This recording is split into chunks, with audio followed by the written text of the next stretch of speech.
Hello' guys, কি খবৰ? সকলোৱে আশা কৰোঁ আপোনালোকৰ সকলোৱে ভাল। জ্যোৎস্না গগৈৰ আন এটা ভিডিঅ'লৈ স্বাগতম জনাইছোঁ। আজি আকৌ ইয়াৰ ৰাতিপুৱা স্কুলত আহিলোঁ। স্কুলত ল'ৰা ছোৱালী বেছি নায়েই, কেইটামান আছে। কুমকুমহঁতে আকৌ এইফালে খেলি আছে এতিয়া ধুনীয়াকৈ। আৰু ময়ো অকণমান এনেই ৰখি আছোঁ এতিয়া, যিহেতু তাই অকণমান সৰু হৈ আছে, সেইটো কাৰণে লগত থাকিব লগা হয়। সেইফালে আহি পালোঁহি অংগনবাড়ীত পাই আকৌ তাইক ওজন জুখিলে। তাৰপিছত তাইক আকৌ খিচিৰি পেকেট, চুজি পেকেট এনেকৈ কিবাকিবি অলপ দিলে আৰু। আহি পাই এতিয়া ঘৰত অলপ ৰৈ এতিয়া আহিলোঁ। পিছফালে পথাৰত ছাগলীয়ে কঠীয়া খাই আছে, হেনো ৰোৱা খাই আছে।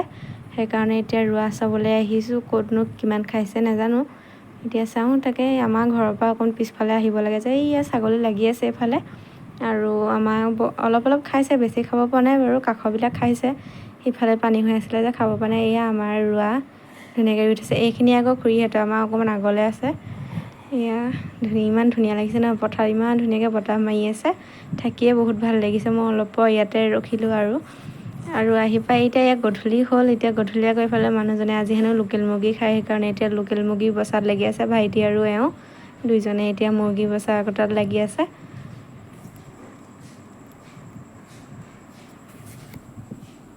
মই পিছে লোকেল মুৰ্গী খাই ভাল নাপাওঁ, ব্ৰইলাৰহে ভাল পাওঁ। সেইবুলিও এতিয়া মানুহজনে খাওঁ বুলি কৈছে যিহেতু, সেইকাৰণে এতিয়া বনোৱাত লাগি আছোঁ। এয়া এতিয়া মাংস হৈ গ'ল, বেছি জোল কৰা নাই, অলপ শুকান কৰিছোঁ। এনেকৈয়ে খাই ভাল লাগে। আৰু এয়া মোলৈ কাঢ়ি ল'লোঁ, মানুহজনহঁতলৈ অকণমান জুলীয়া কৰিলোঁ।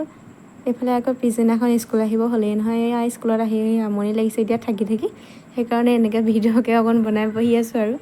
আকৌ স্কুলৰ পৰা আহি একাপ চাহ খাই ল'লোঁ। চাহ খাই হৈ এইফালে দেখিছোঁ ঘৰৰ কামত মানুহ লাগি আছে পূৰা। আমাৰ এইখন ঘৰৰ ওপৰ কপালিখন ভাঙি দিছে। আমাৰ ৰুমটো মানে ইমানেই গৰম দিনত সোমাবই নোৱাৰি ভিতৰত, একেবাৰে ৰাতিও গৰম দিনতো গৰম মানে। এতিয়া সেইখন ভাঙি দিলে ভিতৰত থকা যিটো গেছ গেছটো ওলাই যাব বুলি দেউতাই কৈ আছে। এতিয়া এয়া ভাঙি হ'ল। এয়া দেখিছেনে আমাৰ ৰুমটোৱেদি এইফালে বাট, এইফালেদি উঠা নমা কৰিব লাগে। এতিয়া এইফালেদি ওলাইছে সোমাইছে এনেকুৱা কৰি আছে আৰু। ইমানেই গৰম নহয় ৰুমটো। এইফালে আকৌ ভাঙি হ'ল যে এতিয়া আকৌ চফা কৰিব লাগিব নহয়। এতিয়া চফা কৰাত লাগি আছোঁ। গোটেইখন এটা ৰুম চফা হৈছে, আৰু এটা ৰুম চফা কৰিব লাগিব।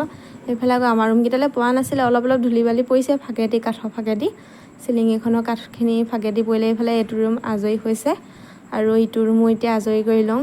এয়া একদম কিমান দম ইটা গুৰি পৰি আছে, চিমেণ্টৰ ঘুগুলা গোটেইখন। এয়া মই এতিয়া কামত লাগি আছোঁ। কাম কৰি গধূলি হৈ গৈছেগৈ, আজৰিয়ে নোহোৱা হ'লোঁ নহয় এইফালে। আজিলৈ বাই।